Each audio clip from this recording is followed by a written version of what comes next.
Shalom jemaat Tuhan, selamat bertemu, selamat datang di Gereja GKI Sahabat Allah.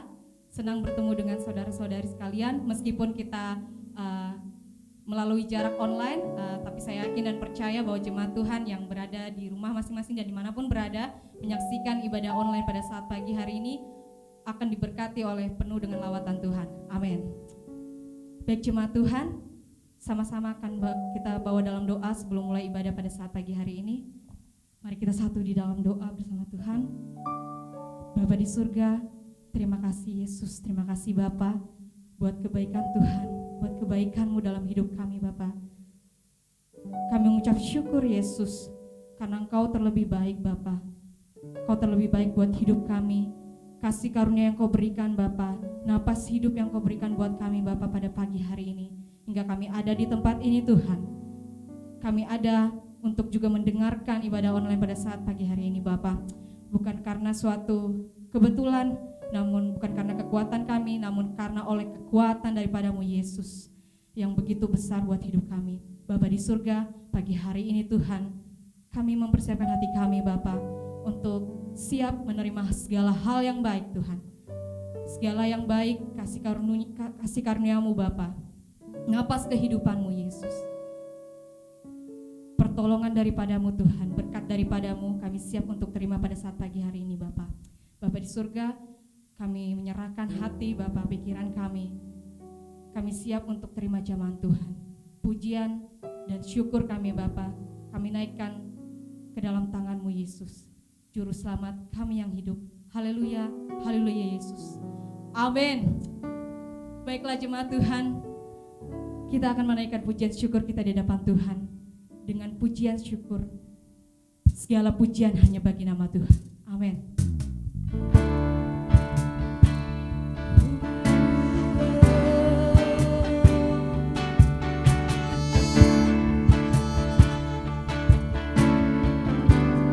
Sama-sama naikkan pujian bagi nama Tuhan.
Pencipta hidupku, Kau pemelihara jiwaku, pemelihara jiwaku. Engkau layak terima segala pujian, ku naikkan syukurku. Kau pemilik hidupku, pemilik hidupku, dalam kasih setiamu Yesusku. Kau layak terima segala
Tuhan, kami terima segala yang baik dari Engkau Tuhan.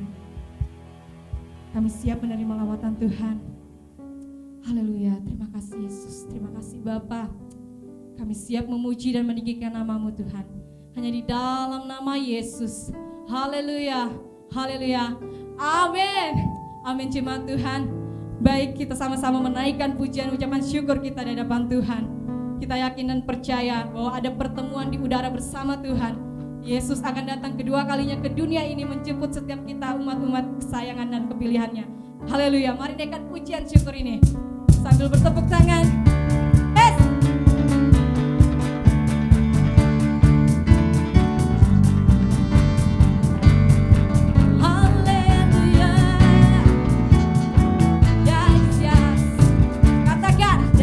Pertemuan di udara, pertemuan yang manis.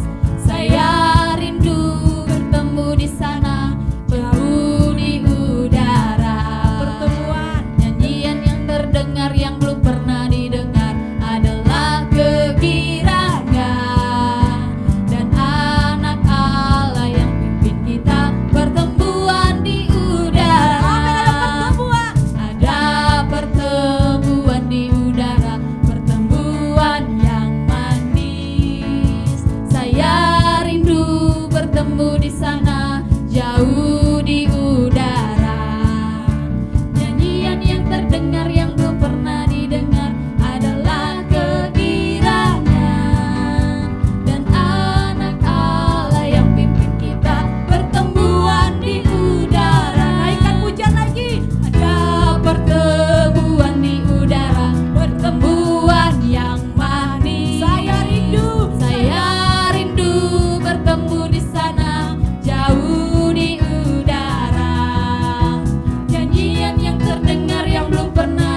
Allah Tuhan.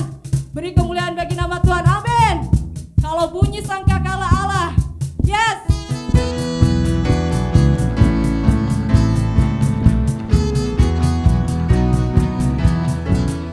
Kalau zaman ini lalu pada hari kiamat, kalau sangkakala Allah datanglah, kalau orang yang berselamat berkeliling katanya, kalau namaku dipanggil ku ada. Kalau bunyi sangkakala, kalau bunyi sangkakala, kalau bunyi sangkakala ku ada. Yang mulia semua saleh adalah berteman di dalam tempat yang permai oleh kecintaan Yesus dan anugerah Al-Masih. Kalau namaku dipanggil ku ada. Kalau bunyi sangkakala, kalau bunyi sangkakala, kalau bunyi sangkakala, kalau bunyi sangkakala, kalau bunyi sangkakala ku ada. Karena hari hingga malamku bersaksi dari cintanya. Nanti habis kerja baru batinku tetap. Kalau namaku dipanggil ku ada. Kalau bunyi sangkakala, kalau bunyi sangkakala, kalau bunyi sangkakala, kalau bunyi sangkakala ku ada. Kalau bunyi sangkakala, kalau bunyi sangkakala, kalau bunyi sangkakala, kalau bunyi sangkakala ku ada. Kalau bunyi sangkakala ku ada. Kalau bunyi sangkakala ku ada. Haleluya. Beri kemuliaan bagi nama Tuhan. Terima kasih Tuhan, terima kasih Yesus. Kami yakin dan percaya Bapak, pada saat pagi hari ini Tuhan, apapun yang kami alami Bapak, apapun yang kami alami dalam kondisi seperti sekarang ini Tuhan, di mana ada virus Bapak di negara kami dan bahkan di seluruh dunia, terlebih khusus Bapak di Indonesia. Tuhan, kami yakin dan percaya bahwa lawatan tangan Tuhan terjadi Bapak untuk memulihkan bangsa dan negara kami Tuhan, memulihkan seluruh dunia Bapak dari segala virus Bapak yang ada Tuhan. Kami yakin dan percaya oleh kasih karunia-Mu Yesus, demi nama Tuhan Yesus, bahwa virus yang ada Bapak akan hancur dalam nama-Mu Bapak. Di dalam nama-Mu Yesus, virus ini Bapak terhempas jauh ke dasar laut dan tidak akan kembali lagi Tuhan. Di dalam nama-Mu Tuhan kami yakin dan percaya dengan keadaan dan kondisi yang kami jalani pada hari ini Tuhan, hari-hari ini Bapak. Kami yakin dan percaya dengan bergantung terus pada Engkau Tuhan, Engkau akan tolong kami Bapak. Engkau akan bawa dan pegang erat tangan kami Tuhan, membawa kami terbang bersama-Mu Bapak. Menaikkan pujian syukur-Mu di hadapan Tuhan, bahwa yakin dan percaya Tuhan bawa kita jauh terbang tinggi, tidak akan melepaskan Engkau sedetik pun. Dengan Dia, bersama dengan Dia kita aman. Haleluya Yesus. Mari siapkan hatimu.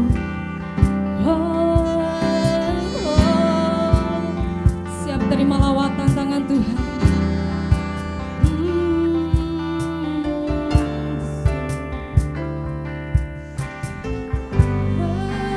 Katakan firman-Mu Tuhan.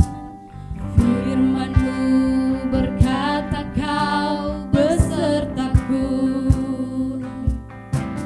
maka kuat roh dan jiwa.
Shalom, jemaat yang dikasihi oleh Tuhan Yesus Kristus.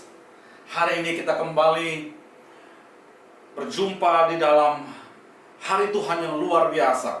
Satu hari, satu kepercayaan yang Tuhan berikan kepada setiap kita merupakan anugerah yang luar biasa yang Tuhan telah berikan bagi setiap kita. Dimanapun jemaat Tuhan berada pada saat hari ini, kita percaya bahwa penyertaan Tuhan sempurna berlaku atas hidup kita. Mari kita siapkan hati, siapkan pikiranmu, biarkan kita semua menerima firman Tuhan dan kita akan mendahulunya di dalam berdoa. Mari berdoa bersama. Bapa yang baik, kami hendak menerima bagian dari firman-Mu yang kami percaya akan meneguhkan iman kami, memberikan arah bagi setiap langkah kami, menghibur setiap yang berputus asa, dan membangkitkan iman kami agar kami memiliki pengharapan di tengah-tengah keadaan dunia yang sukar dan semakin sulit ini.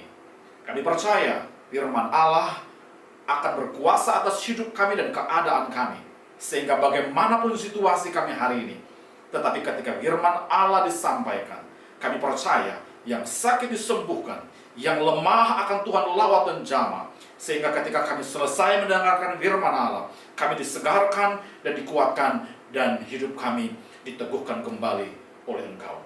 Dalam nama Yesus Tuhan, kami berdoa dan mengucap syukur dan siap diberkati dengan firman-Mu. Haleluya, haleluya, amin.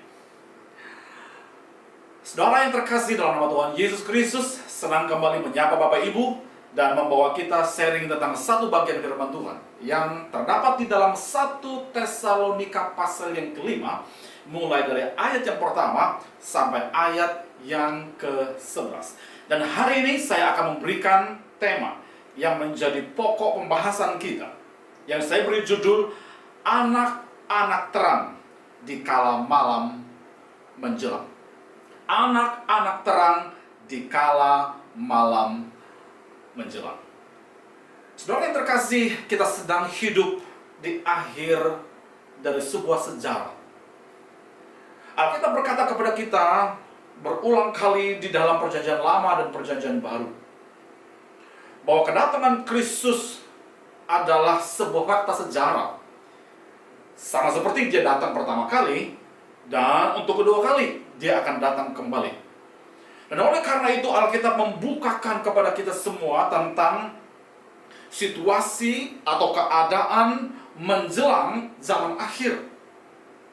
Dan sebagai orang Kristen, kedatangan Kristus yang kedua merupakan salah satu doktrin atau pengajaran yang begitu sentral di dalam iman kita. Karena Alkitab berkata kita sedang menanti sebuah peristiwa akbar di mana dunia akan diselesaikan oleh Allah sesuai dengan master plan Tuhan bagi perjalanan dunia ini. Dan oleh karena itu, apa yang akan terjadi dan bagaimana itu semua akan terjadi, dan yang terpenting adalah bagaimana nasib anak-anak Tuhan. Oleh karena itu kita harus melihat bagaimana firman Allah menolong kita semua mengalami penghiburan dan kekuatan di tengah-tengah keadaan yang semakin hari semakin buruk. Situasi dunia semakin hari semakin menggoncangkan banyak iman mungkin orang di luar sana.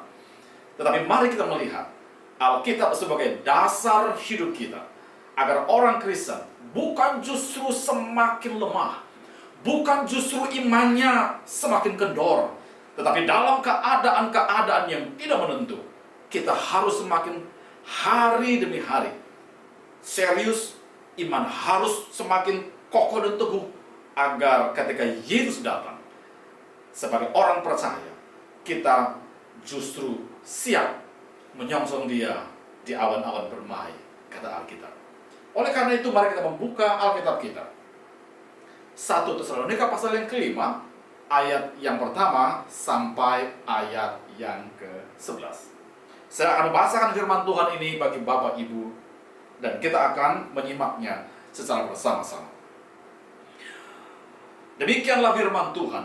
Tetapi tentang zaman dan masa, saudara-saudara, tidak perlu dituliskan kepadamu, karena kamu sendiri tahu benar-benar bahwa hari Tuhan datang seperti pencuri pada malam. Apabila mereka mengatakan semuanya damai dan aman, maka tiba-tiba mereka ditimpa oleh kebinasaan, seperti seorang perempuan yang hamil ditimpa oleh sakit bersalin. Mereka pasti tidak akan luput. Tetapi kamu, saudara-saudara, kamu tidak hidup di dalam kegelapan, sehingga hari itu tiba-tiba mendatangi kamu seperti pencuri. Kita stop dulu sampai di situ. Perhatikan Bapak Ibu Saudara. Paulus menulis surat ini kepada jemaat yang ada di Tesalonika. Mereka sedang dibingungkan oleh satu pengajaran, di mana pengajaran tersebut mengatakan bahwa kedatangan Tuhan yang kedua kali telah terjadi. Dan oleh karena itu Paulus perlu meluruskan pengertian pemahaman mereka tentang kedatangan Kristus yang kedua kali. Dan di sini Paulus memberikan nasihat yang begitu penting kepada orang-orang Kristen yang ada di Tesalonika, bahwa hari itu akan ditandai dengan peristiwa-peristiwa yang luar biasa. Dan itu berarti bahwa kedatangan Yesus belum terjadi di masa mereka, dan akan terjadi, dan waktunya sudah begitu dekat. Itu sebabnya saya mengambil judul di kala malam menjelang. Itu berarti bahwa dunia kita sudah hampir-hampir tamat. Itu berarti kedatangan Kristus sudah ada di ambang pintu. Dan oleh karena itu, sebagai hamba Allah, saya datang untuk mengingatkan kita semua bahwa kita harus bersiap sedia dalam keadaan apapun. Karena Yesus berkata, Dia datang bagaikan pencuri yang tiba pada malam hari. Dan oleh karena itu, karena kita anak-anak terang, kata Alkitab, karena identitas kita sebagai identitas anak terang, anak siang, sekarang Paulus meneguhkan mereka yang ada di Tesalonika supaya mereka tidak khawatir. Iman mereka justru stabil. Mereka tidak mengalami kebingungan tentang berbagai ajaran-ajaran palsu yang sudah beredar di seputar gereja itu tersebut. Dan oleh karena itu hari ini, karena kita anak-anak terang, ada di dalam identitas yang baru, maka Paulus menasihati kepada kita semua untuk kita benar-benar memaknai kesempatan yang ada dengan serius. Mari kita belajar tentang 5 hal yang akan kita dalami pada hari ini. Karena kita anak-anak terang di kala malam menjelang, di mana akhir dunia kita hampir tamat, maka kita perlu melihat apa kata Alkitab tentang kita sebagai anak terang. Dari ayat yang pertama sampai ayat yang kelima yang baru saja kita baca tadi, Paulus menjelaskan kepada kita semua bahwa tentang zaman dan masa, saudara-saudara, tidak perlu dituliskan kepadamu. Nampaknya jemaat ini sudah paham betul tentang pengajaran eskatologi atau tentang hari-hari akhir, sehingga dia tidak perlu lagi mengulang kembali hal tersebut kepada mereka secara rinci. Tetapi Paulus hanya perlu menjelaskan kepada mereka apa yang akan dialami oleh orang-orang yang mereka tidak memiliki Kristus dalam hidup mereka. Bagi kita yang percaya, ada fakta, ada kepastian yang begitu teguh yang akan kita alami. Perhatikan baik, karena kita anak-anak terang, yang pertama, kita pasti tidak ditimpa kebinasaan. Yang pertama, karena kita anak terang, kita pasti tidak ditimpa kebinasaan. Perhatikan baik. Paulus menggunakan kata ganti yang cukup menarik.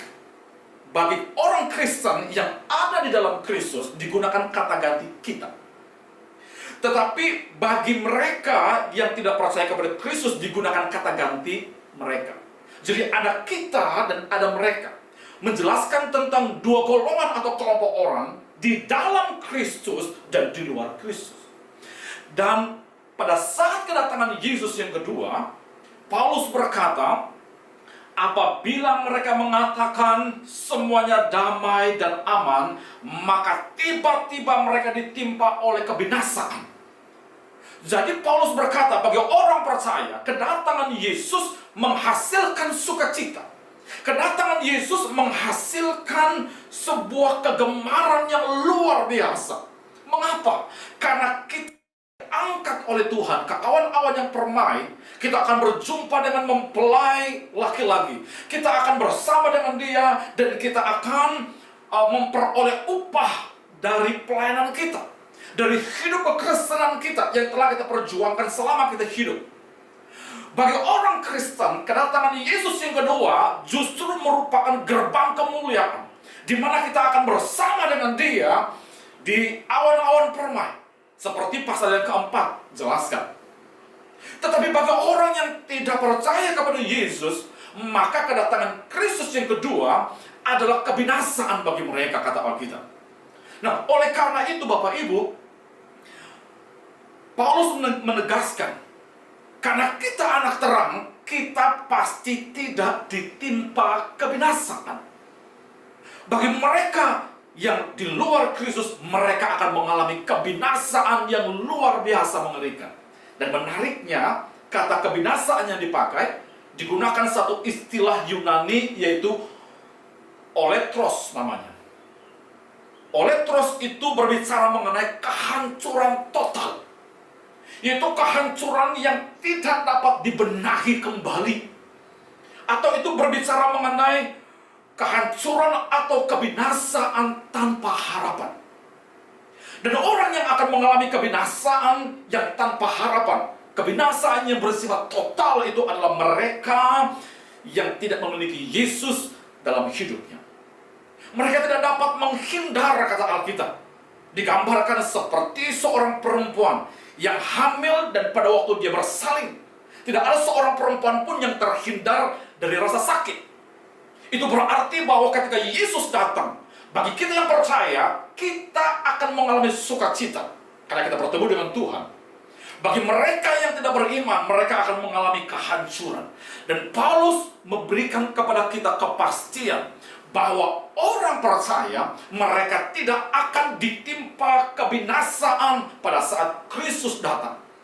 Tetapi mereka yang tidak beriman, mereka akan mengalami suatu kehancuran yang tidak dapat dibenahi kembali. Saudaraku yang terkasih, ini penting sekali disampaikan kepada semua orang Kristen, supaya mereka sadar bahwa di dalam Kristus sebagai anak-anak terang, mereka pasti tidak ditimpa kebinasaan. Nah, saudaraku yang terkasih, orang-orang dunia yang akan dihancurkan itu adalah mereka yang berkata begini. Mereka berkata, semuanya damai, semuanya baik-baik aja kok, semuanya aman. Saudaraku, ini berbicara mengenai orang-orang yang berupaya meyakinkan pihak lain bahwa dunia kita tidak akan mengalami kehancuran seperti yang dimaksudkan oleh kitab suci. Jadi mereka tidak mempercayai adanya kedatangan Kristus yang membawa penghukuman bagi mereka.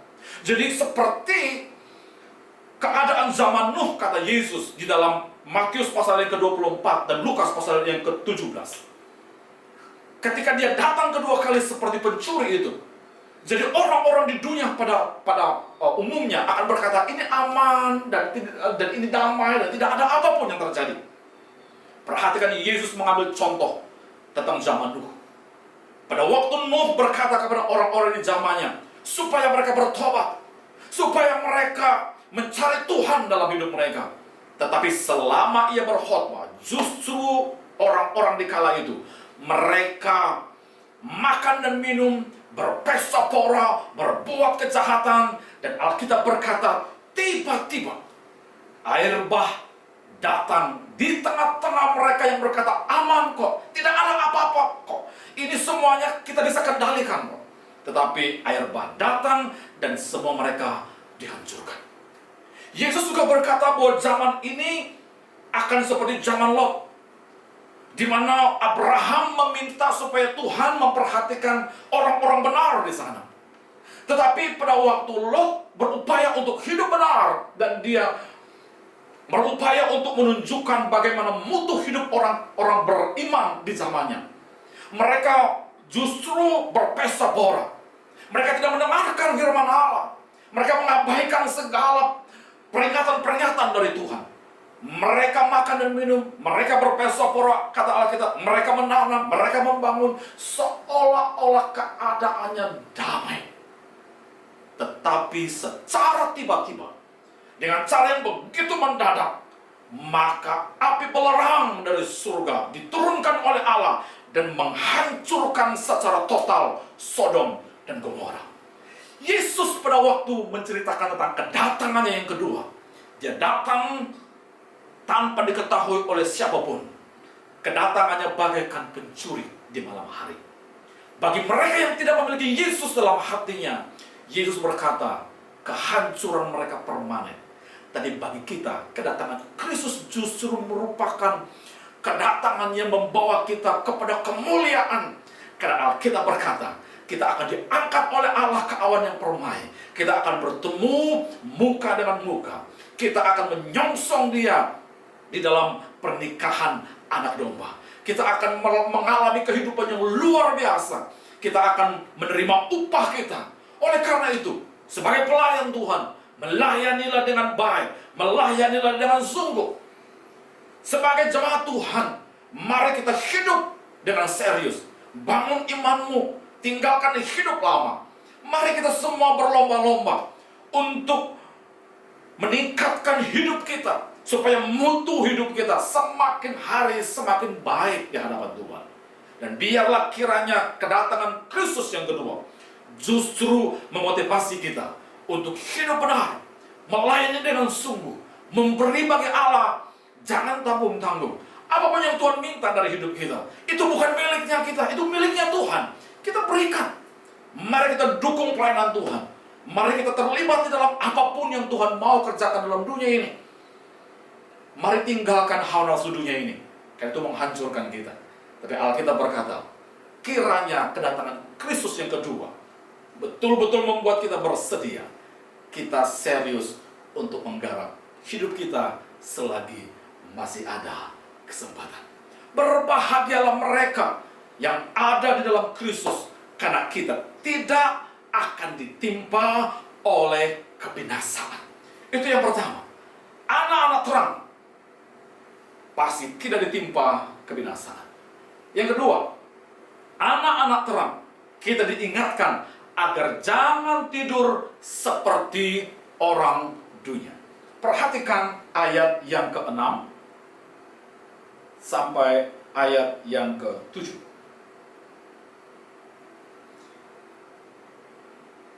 Saya mulai dari ayat yang ke-5, 6, dan ke-7.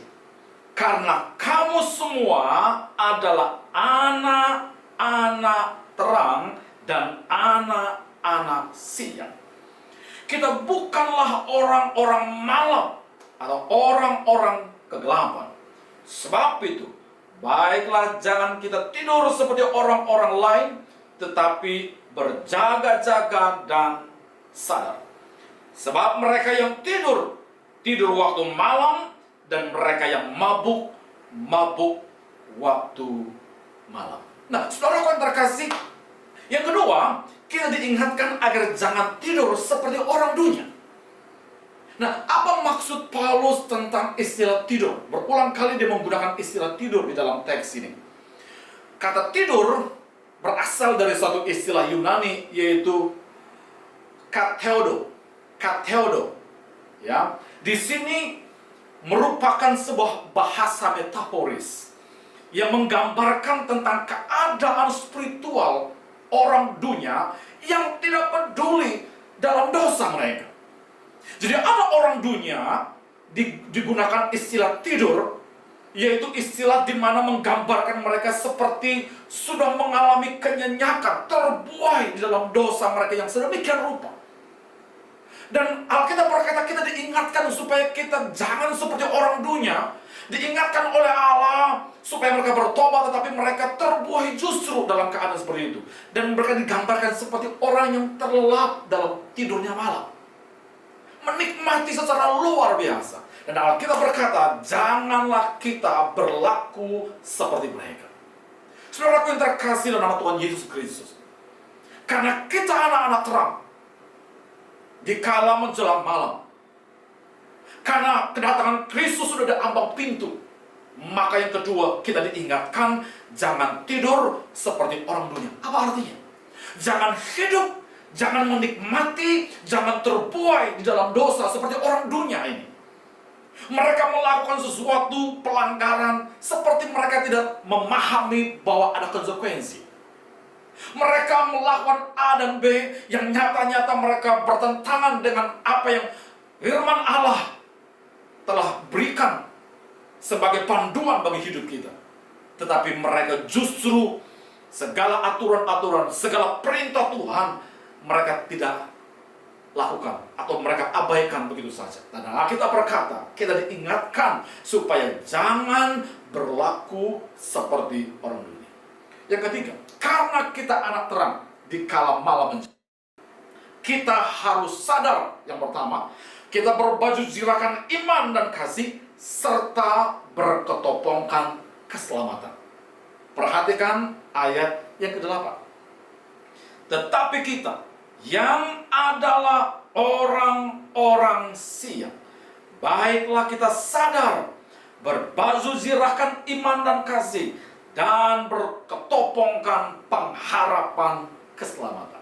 Jadi yang ketiga, karena kita anak-anak terang, kita harus sadar, berbaju zirahkan iman dan kasih, dan berketopongkan pengharapan keselamatan. Nah, saudaraku, ada tiga istilah yang begitu spesifik, yang begitu penting dan begitu spesial yang diungkapkan oleh Paulus di dalam teks kita.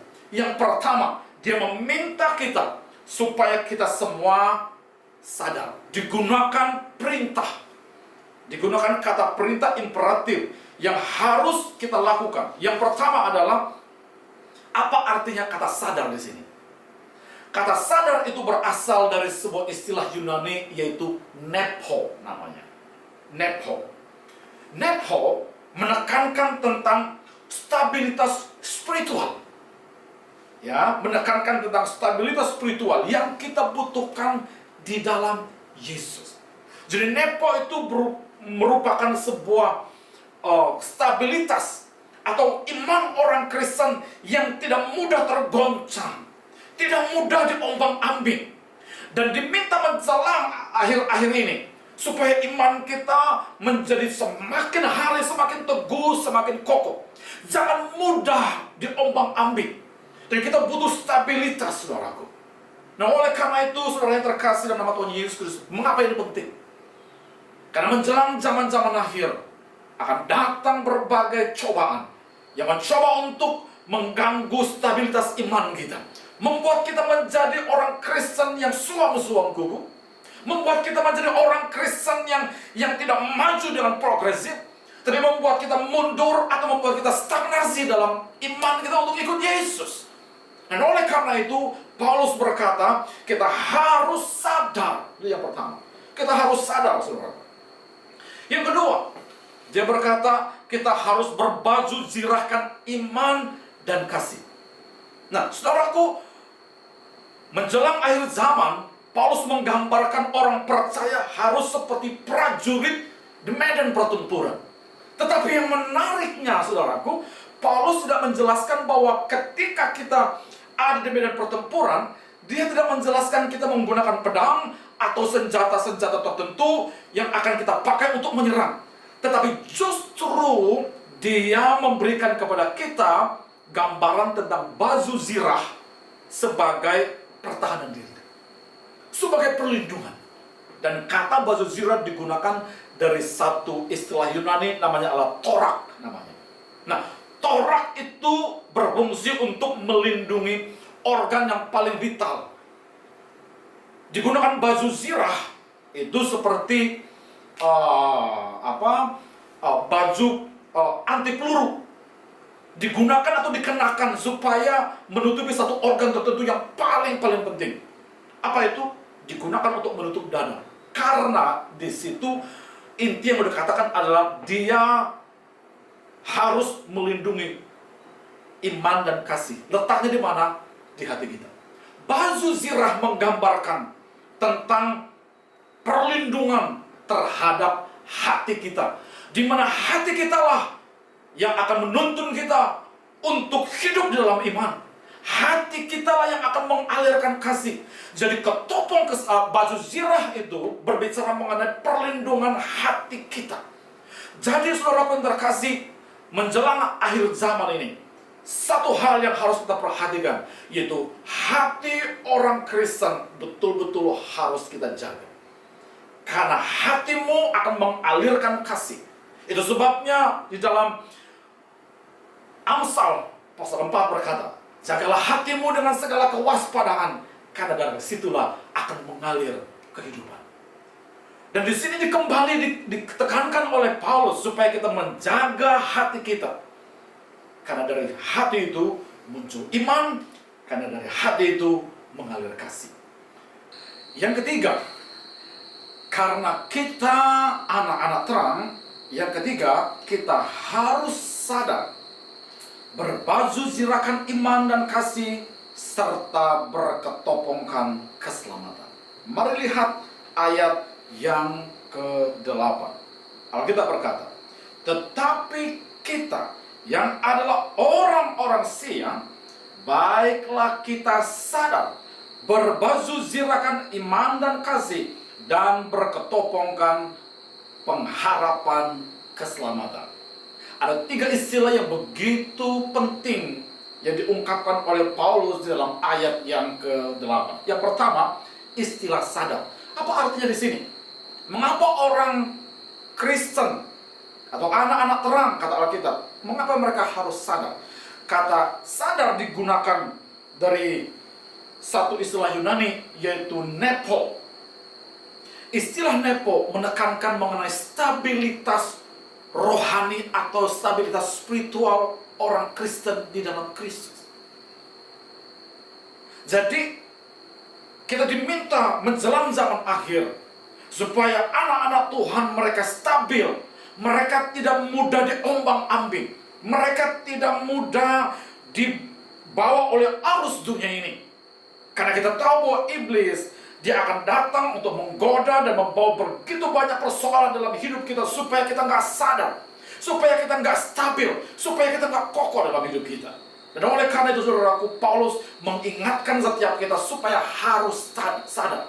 Kita harus nepo, punya stabilitas, iman yang semakin hari semakin kokoh, jangan mudah digoncangkan oleh apapun. Yang kedua, istilah berbaju zirahkan iman dan kasih. Nah, istilah berbaju zirahkan ini cukup menarik. Karena itu berasal dari satu istilah Yunani adalah torak. Ya, istilah torak ini merupakan baju yang biasa dipakai oleh seorang prajurit.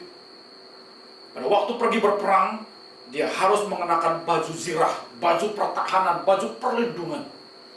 Dan orang Kristen diminta untuk berbaju zirahkan iman dan kasih.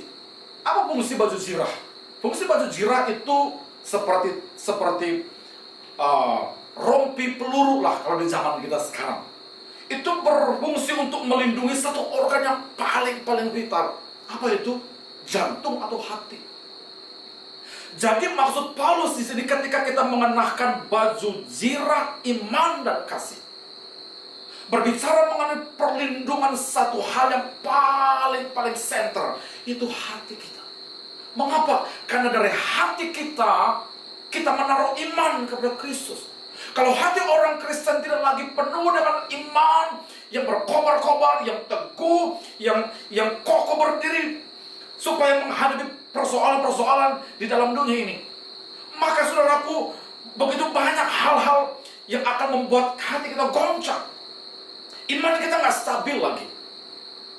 Perhatikan dia juga mengatakan berbajurkan iman dan kasih. Hati merupakan pusat dari kasih kita.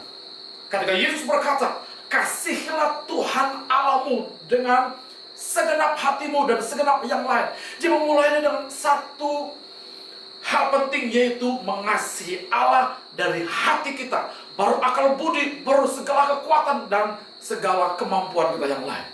Dimulai lagi-lagi dari hati. Kalau hati kita tidak teguh, hati kita tidak serius bagi Allah, hati kita semakin hari semakin pahit, hati kita tidak lurus di hadapan Tuhan. Sekarang Paulus mengingatkan supaya kita melindungi hati kita. Karena Alkitab berkata, karena dari hati itu akan mengalir segala jenis kehidupan. Jagalah hatimu dengan segala kewaspadaan, karena dari situlah mengalir kehidupan, kata Alkitab. Hati harus dijaga. Kalau hati kita nggak lurus, hati kita penuh kepahitan, maka di situ muncul persoalan. Yesus berkata, dari manakah munculnya kejahatan? Dari manakah berasalnya segala tipuan, segala hal-hal buruk dalam dunia ini? Yesus berkata, dari hati. Hati adalah sumber, maka harus dijaga. Yang kedua, berbaju zirakan. Yang terakhir dia berkata, ketopong pengharapan. Nah, istilah ketopong ini sangat menarik karena diambil dari satu istilah Yunani, perikapaleia. Nah, perikapaleia ini, saudaraku, berbicara mengenai perlindungan yang diletakkan di atas kepala. Itu seperti sekarang itu ada perlindungan perang lah. Kalau orang pergi ke medan pertempuran, mereka menggunakan alat pelindungan di kepala mereka. Atau seperti helm seperti itu yang akan melindungi bagian kepala. Nah, saudaraku yang terkasih, ketopong militer di dunia Romawi terdiri dari dua jenis. Yang pertama adalah jenis galeia. Itu adalah jenis ketopong yang terbuat dari kulit. Dan itu mudah sobek, mudah sekali dihancurkan. Tapi yang kedua, ada ketopong jenis kasis namanya. Yang berasal dari bahan logam. Itu kuat, kokoh, dan luar biasa. Kalau dihancurkan itu tidak mudah retak. Nah, di sini digunakan istilah kapeleia dengan jenis yaitu ketopong kasis yang tidak mudah hancur, berfungsi untuk melindungi organ tertentu yang paling penting di bagian atas, yaitu kepala kita. Apa artinya? Yang dimaksudkan oleh Paulus, di samping kita harus menjaga stabilitas rohani kita, agar kita jangan mundur. Tetapi orang Kristen harus progres setiap hari, setiap waktu harus terus maju. Kehidupan rohani kita harus bertumbuh-tumbuh setiap hari. Kita harus menjaga stabilitas rohani kita. Yang kedua, kita harus menjaga hati kita.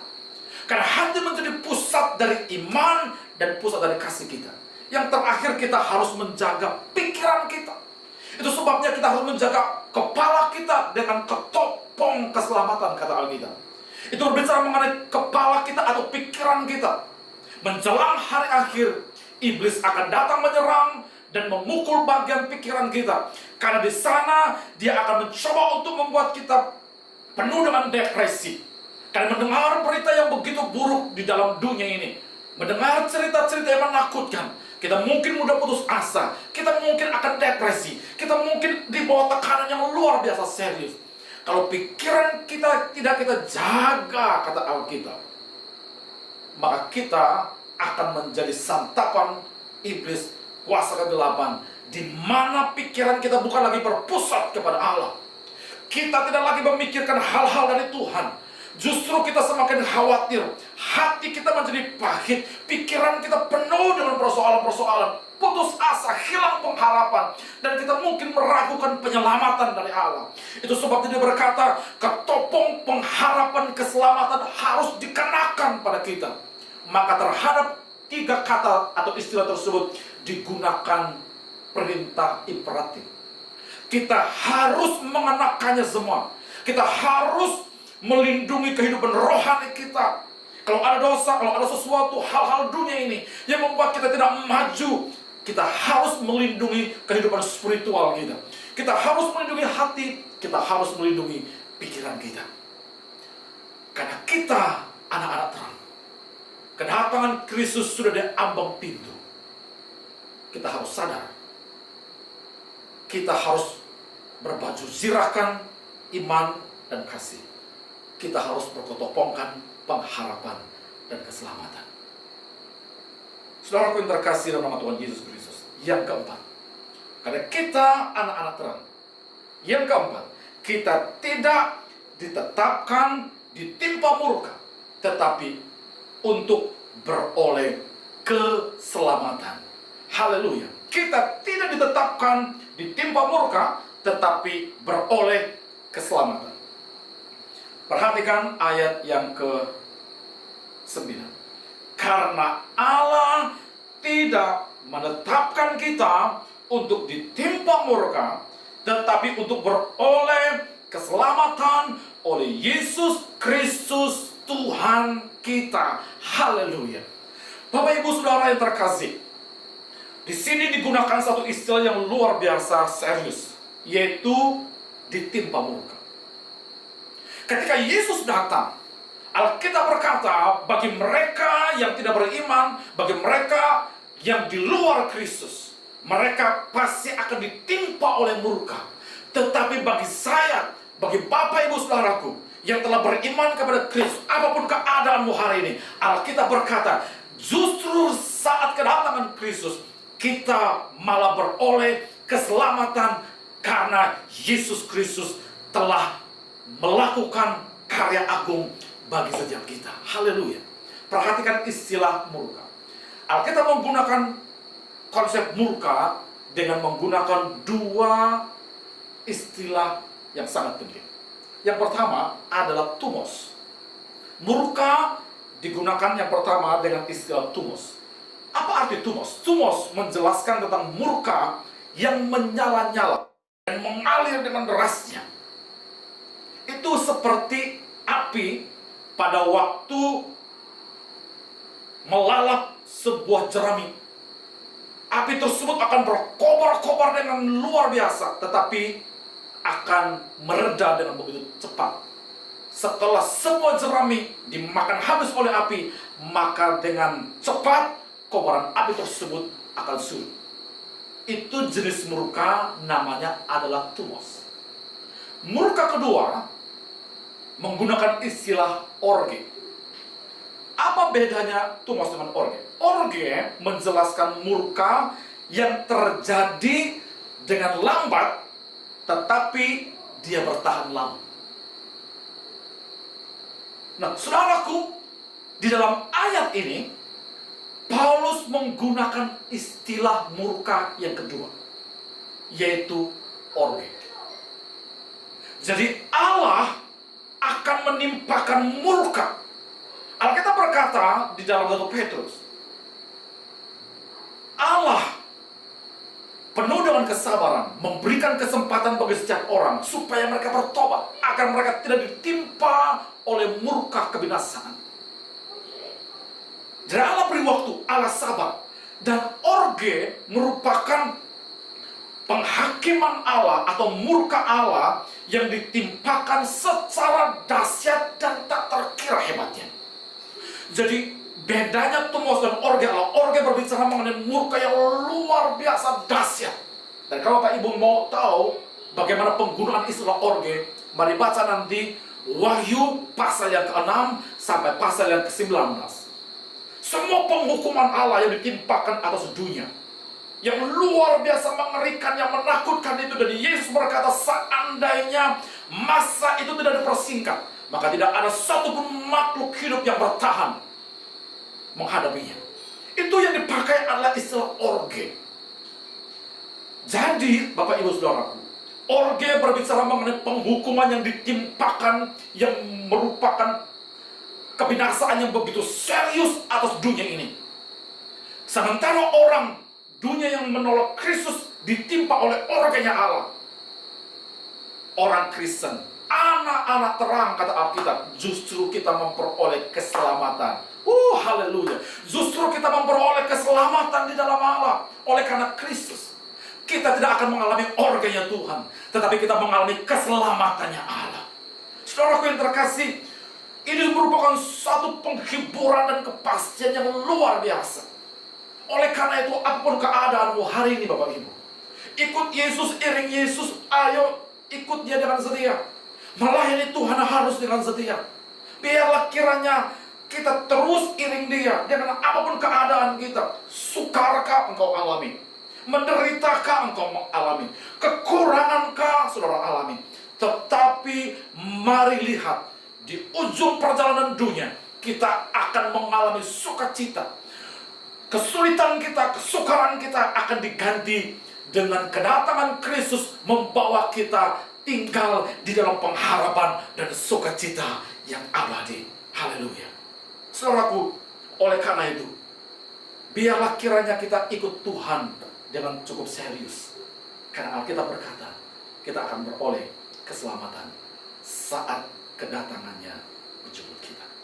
Yang terakhir, karena kita anak terang, Alkitab berkata, kita harus saling menasehati dan membangun. Ayat yang terakhir, ayat yang 11. Karena itu, nasihatkanlah seorang akan yang lain dan saling membangunlah kamu seperti yang memang kamu lakukan. Kita diminta untuk saling menasehati, parakaleo. Kita harus saling membangun. Oikodomeo, kata Alkitab. Kita harus saling menasehati. Kita cek dulu apa arti parakaleo. Menjelang hari-hari akhir kita harus parakaleo, saudara. Para itu berarti di sisi atau di samping, dan kaleo itu adalah memanggil. Jadi artinya kita harus memanggil seseorang yang mungkin hidupnya sudah jauh, yang mungkin dia sudah menyimpang, yang mungkin kehidupannya sudah terbuai dengan dunia ini. Alkitab meminta kita untuk saling menasehati. Artinya memanggil mereka ke samping. Dengan artian kita memberikan kepada mereka arahan yang baru. Kita diminta untuk mengarahkan jalan-jalan mereka yang sudah menyimpang. Dengan cara demikian, kita dapat membantu mereka untuk tinggal di dalam hidup yang dikehendaki oleh Allah. Yang kedua, kita diminta untuk saling membangun, yaitu oikodomeo. Jadi istilah ini dipakai untuk di awal digunakan membangun rumah supaya kokoh dan indah untuk ditinggali. Tetapi di dalam teks kita, istilah ini dipakai untuk membangun hidup satu dengan yang lain. Saudara yang terkasih, menjelang zaman-zaman akhir, Alkitab berkata, kasih orang akan menjadi dingin. Orang akan cinta uang. Orang akan memberontak. Anak-anak akan meninggalkan rumah tangga mereka. Dan perceraian akan terjadi di mana-mana. Dan kehidupan akan luar biasa. Akan merusak dunia kita. Dan membuat keadaan-keadaan semakin tidak stabil. Dunia kita akan semakin hari semakin runtuh. Tetapi Alkitab berkata, di tengah-tengah keadaan seperti itu, orang Kristen jangan saling meninggali. Orang Kristen jangan saling mengabaikan. Tapi justru orang Kristen harus saling menasehati. Memanggil yang jauh supaya mereka mendekat. Mengambil mereka yang mungkin sudah nyaman dengan keadaan dunia, agar mereka kembali dibangunkan hidup mereka, supaya mereka bertobat. Yang terakhir, Alkitab berkata, supaya kita saling membangun. Mari saling membangun antara keluarga. Suami istri harus saling membangun. Kalau ada yang salah, kalau ada yang keliru, ayo kita saling memaafkan. Anak-anak dan orang tua harus kembali rekonsiliasi. Harus berdamai, karena waktu kita sudah sangat singkat. Mari, kehidupan kita bangun seindah mungkin. Waktu kita tinggal sedikit. Menjelang malam, Alkitab berkata, kita harus semakin hari, semakin giat, menasehati satu dengan yang lain, dan saling membangun satu dengan yang lain. Harapan saya, kiranya Bapak Ibu Saudaraku, karena kita anak-anak terang, di kala menjelang malam, kita harus semakin hari mendorong satu dengan yang lain, saling mendoakan, saling menasehati, supaya hidup kita ketika Tuhan datang, kita siap. Karena kedatangannya bagaikan pencuri pada malam hari. Dan ketika ia tiba, kita tidak didapati tertidur, tapi kita siap diangkat Tuhan bersama dengan Dia. Mari berdoa. Bersyukur oleh karena firman-Mu dapat disampaikan di tengah-tengah kami. menghibur, memberikan pengertian, dan membangkitkan iman. Dari teks ini kami akhirnya tahu, sebagai anak-anak terang, Allah menuntut kami supaya benar-benar kami tinggal dan hidup sesuai dengan identitas kami sebagai anak-anak terang di dalam Engkau. Berkatilah umat-Mu, biar menjelang kedatangan Tuhan, hidup kami hari demi hari semakin serius untuk cari Engkau, melayani Engkau, dan hidup kami berdampak bagi dunia ini. Dalam nama Yesus kami bersyukur dan berdoa. Haleluya, haleluya, amin. Tuhan Yesus memberkati. Shalom.